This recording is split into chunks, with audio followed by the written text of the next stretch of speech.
तो जय हिंद दोस्तों, जय भारत, जय बिहार। आप सभी दोस्तों का हमारा इस चैनल पे बहुत बहुत स्वागत है। मेरे फ्रेंड्स, यदि आप इस चैनल पे नए होंगे तो प्लीज़ अपने भाई को सपोर्ट करो यार। चैनल को सब्सक्राइब करो, वीडियो अच्छा लगे तो लाइक करो और अपने दोस्तों के बीच शेयर करो और वीडियो पे कमेंट करना मत भूलना मेरे भाई। तो कल के वीडियो में मैंने आप सभी को, कल के क्लास में मैंने आप सभी को क्या बतलाया था, जो आपका संस्कृत का 7वां पाठ है, जो 7वां पाठ है क्लास 10th का, जिसका नाम है नीति श्लोक का। ये स्पेशली बिहार बोर्ड वालों के लिए है जो 2026 में अपने मैट्रिक के एग्जाम देना चाहते हैं, उनके लिए ये वरदान से बिल्कुल कम नहीं है। तो देखिए, मैंने उसमें 4 तक के श्लोकों का अर्थ अच्छे तरीके से बतला दिया था। आप देखिए 5वां श्लोक क्या है और इसका अर्थ क्या है। तो सबसे पहले हम पढ़ते हैं मेरे भाई। यहाँ पे थोड़ा सा छठ पूजा का माहौल है जिसके कारण शोरगुल चल रहा है, लेकिन फिर भी मैं आपको एक एक चीज़ें अच्छे तरीके से समझाऊंगा। और आवाज़ में थोड़ी सी दिक्कत हो तो थोड़ा मैनेज करना मेरे भाई, क्योंकि देख रहे हैं थोड़ा सा आवाज़ टकरा रहा है। तो चलिए देखिए, पढ़ते हैं। लिखा हुआ है, त्रिविधम नरक सेदम द्वारम नाशान मात्मन काम क्रोधस तथा लोभस तस्माद एतत् त्रयम त्यजेत। क्या है, फिर से पढ़ते हैं। थोड़ा सा देखिएगा, आवाज भी फंसा हुआ है। लिखा है, त्रिविधम नरकस्येदम द्वारम नाशनमात्मन काम क्रोधस तथा लोभस तस्माद एतत् त्रयम त्यजेत। ये आपका श्लोक है, बहुत ही सिंपल है। देखिए क्या लिखा हुआ है। काम वासना, जो मतलब कि आजकल के एज में देखिएगा लड़कों का जो मतलब कि सेक्स से रिलेटेड जो काम होता है उसको काम वासना कहते हैं। क्रोध, गुस्सा जिसको कहा जाता है, तथा लोभ, ये 3 ऐसे हैं जिससे मतलब कि मानव जो होता है वह नरक की ओर जाता है। यानी ये 3 प्रकार के क्या है, द्वार ऐसे हैं जो आत्मा का नाश करता है, यानी विनाश करने वाला है। कौन कौन? तो ये जो तीनों हमने नाम बताए वो तीनों, काम, क्रोध तथा लोभ। आप देखिए, अर्थात ये अधोगति में ले जाने वाला, यानी ये इंसान को पतन की ओर ले जाता है। इसलिए इन तीनों का त्याग कर देना चाहिए। इसलिए इन तीनों को क्या कर देना चाहिए? त्याग कर देना चाहिए, यानी छोड़ देना चाहिए।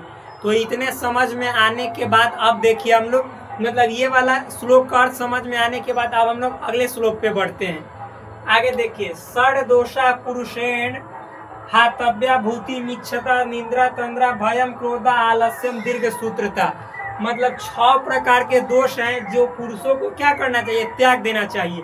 देखिए, मनुष्य के 6 प्रकार के दोष मतलब आप में ये बुराई है, हम में ये बुराई है। कौन कौन?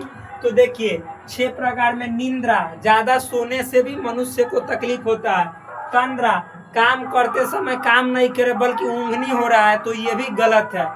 भय, आपको हर एक बात में मतलब डर सताता है, रिस्क नहीं लेना चाहते हैं।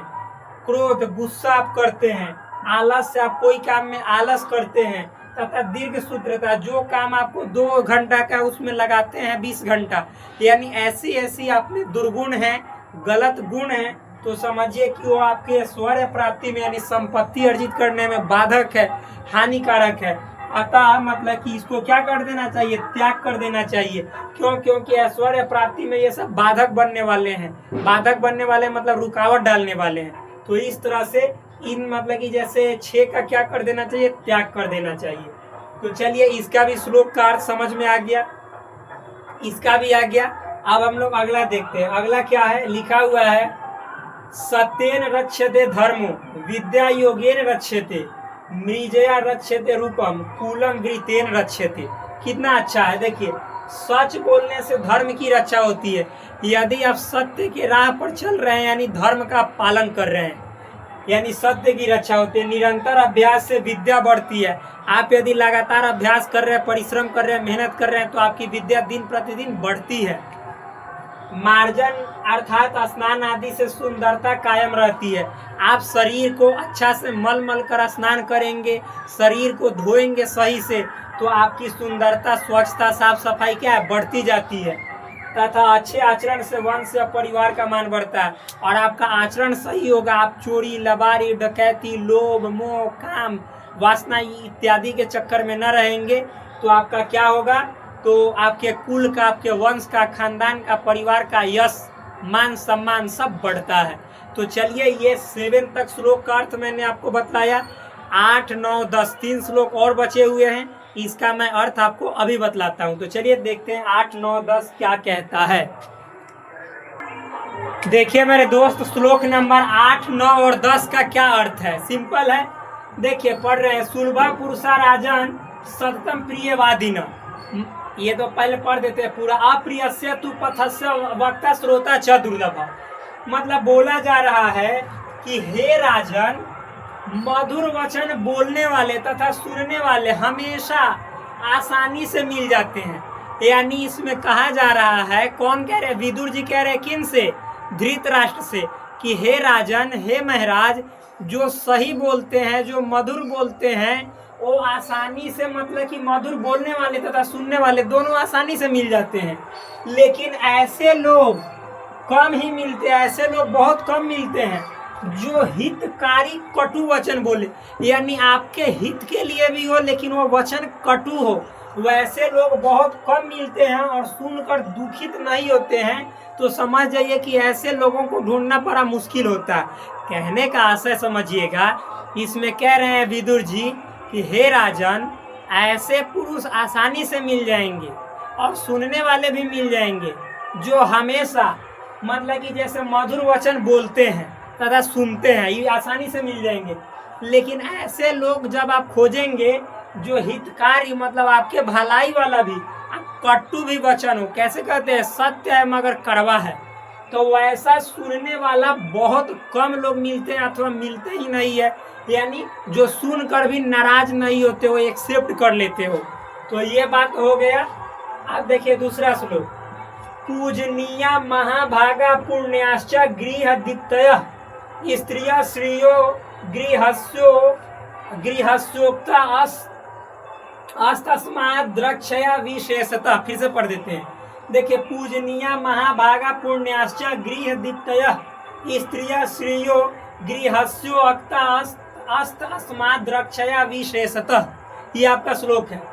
इसका अर्थ सिंपल है, स्त्रियां घर की लक्ष्मी होती है, आप लोग जानते भी हैं। तो इसमें कहा गया, जो विदुर हैं, जो नीतिकार हैं, जो नीति को जानने वाले हैं, और धृतराष्ट्र को समझाते हुए, उनके प्रश्नों का उत्तर देते हुए कहते हैं कि जो मतलब स्त्रियां जो होती है घर की लक्ष्मी होती हैं। इसी के सदप्रयास यानी अच्छे प्रयासों के कारण, स्त्री के अच्छे प्रयासों के कारण, एवं अच्छे व्यवहार, सदव्यवहार से घर की क्या होती है, शोभा बढ़ती है, इज्जत बढ़ती है।